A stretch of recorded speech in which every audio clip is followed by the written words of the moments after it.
Hi everyone, it's Kristi. Okay, this is beyond weird for me to do, but I just feel like I need to talk to everybody out there and talk ministry stuff. I talked to a dear friend of Sean's tonight, and he basically told us, you know what, you guys have an image problem. Nobody kind of gets what you do. And so I guess I'm here to explain to the world what BurkeLife is about. We are not about snail races and walks on the beach and goofy music, although that's what you guys see. But there's a lot going on behind the scenes that nobody knows about. So I don't know if you want to call this Kristi Uncut or BurkeLife Minutes or whatever, but I'm here to cut to the chase and tell you guys basically what is going on here in Mission Beach behind the scenes at the Burke House. So I guess what I'll do is I'll start with the littlest, little TT, and explain to you what she's doing. She just started kindergarten a couple weeks ago, and her mission right now in life is there's this little boy in her class who has hearing aids and he's special needs, and she has taken it upon herself to be his best friend. And he doesn't have any friends. He plays alone at school, and she comes home every day and tells me stories about this little boy and about his rock collection and about his mommy and how she plays with him. And so that's what she's doing. And so I guess all 6 of us have our own ministry in our own ways that God's using us. So that's what's going on with Tiffany. And okay, so now we'll go to Whitney. And again, this is really difficult for me to talk about the great things that my kids are doing, because I don't know, I feel like that's between God and them. But I don't know, I guess to make our ministry legit or whatever, this is what I have to do. So here you go. Whitney, she's got a couple things going on. There's a little boy who was just put in a foster care, and she missed gymnastics the other day just so she could go to this thing at school and see this little boy that's a couple years younger than her. And again, I can't say any names because we're dealing with children, and but her whole mission is to make sure that this little kid is taken care of and feels loved and special. And then she also has another friend who his older brother is one of the biggest drug dealers in PB, and this little boy used to smoke pot. And Whitney just came home the other day and said, "Mom, guess what? My friend, he's not smoking pot anymore, and he has new friends." And I can just see this little kid, he's totally a different kid, and he goes to church with us, and he's an awesome boy. And Whitney, a couple months ago, would tell this little boy, "Okay, if you don't smoke pot this whole week, I'll get you a Mr. Frosty's shake."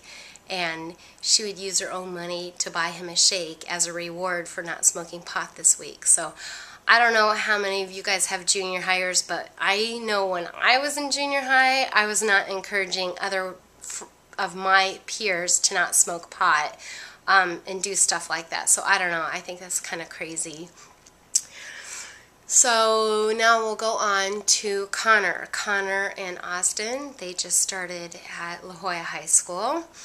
New high school, new trials, and you know, of course, Connor being a 9th grader, he's getting picked on a little bit. And this kid that's picking on him, he said, "Mom, I found out that he keeps wearing the same clothes to school all day, every day." And so the other weekend he goes, "Mom, can you bring me to this kid's house?" And he had 2 bags of clothes. I'm like, what is this kid doing with 2 bags of clothes? he goes, Mom, this kid's picking on me, and I called him. I found him on Facebook, and I'm bringing over 2 bags of clothes because I found out he doesn't have a lot of clothes, and I want to kill him with kindness. And so he brought 2 bags of clothes to this kid, and the kid's not picking on him anymore, and he's actually wearing the clothes that Connor gave him, and, you know, that's his little gig that he's doing right now. Austin, this is a tough one.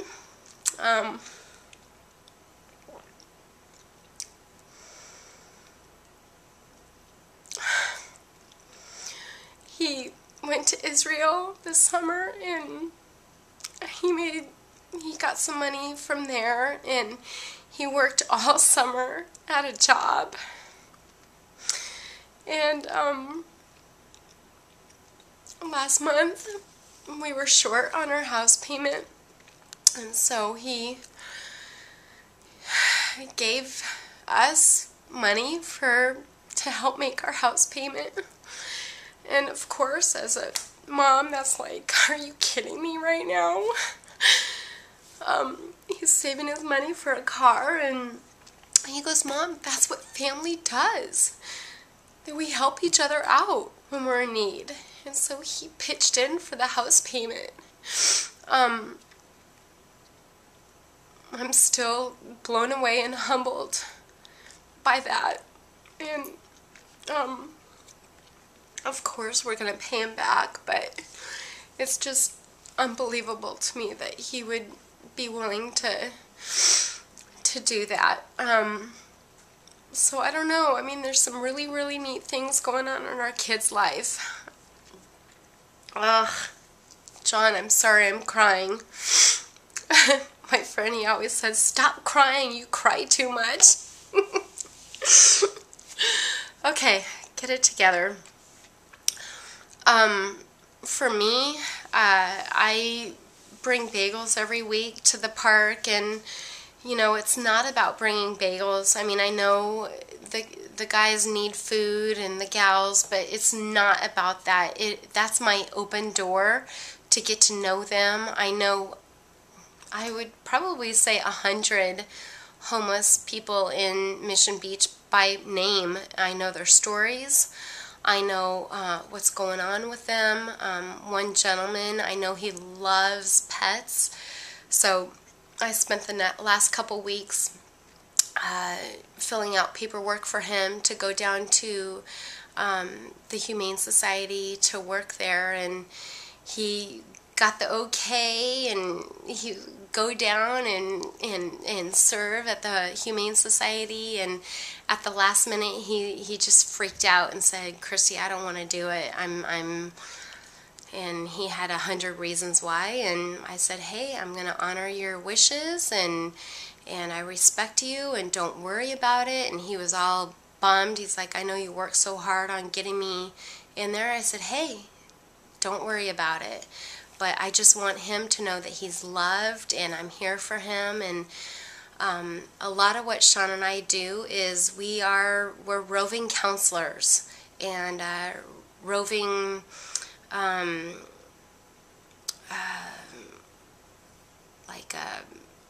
I don't even know the right word.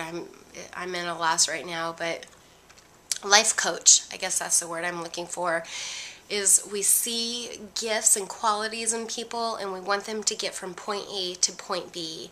And you know, I know my friend, he loves animals and pets, and I could see him working in the Humane Society. So the timing's not right now, but you know, maybe in a couple months he'll be ready. An update on Dan. He's been at the rescue mission now for 6 months. He's doing fantastic. He comes out for you know, like day visits, and he sees everybody at the beach, and he's doing fantastic. And I'm so proud of him, and I'm so excited that he's doing so well. So you guys can pray for Dan. Just pray that he gets a job. I guess he'll start getting a job at 9 months. So he still has a couple more months for that. But just pray that God would bring him the perfect job and that he would continue to grow and get strong and work on his issues, just like we all have issues. So what else? Another really kind of cool thing is I went to a funeral the other day for an uncle that I didn't really know a lot, and found out that he was like a civil rights activist and an attorney that kind of stuck up for the little people, and it got my little brain thinking. And I've contacted some of his colleagues, and I'm gonna see if they will help to find some of John's artwork. My little buddy, Street Preacher John, who he had some art of his stolen, and so I'll let you guys know on what's going on with that. But we are a ministry that's front lines. No, we don't have a building. Our overhead is beyond minimal.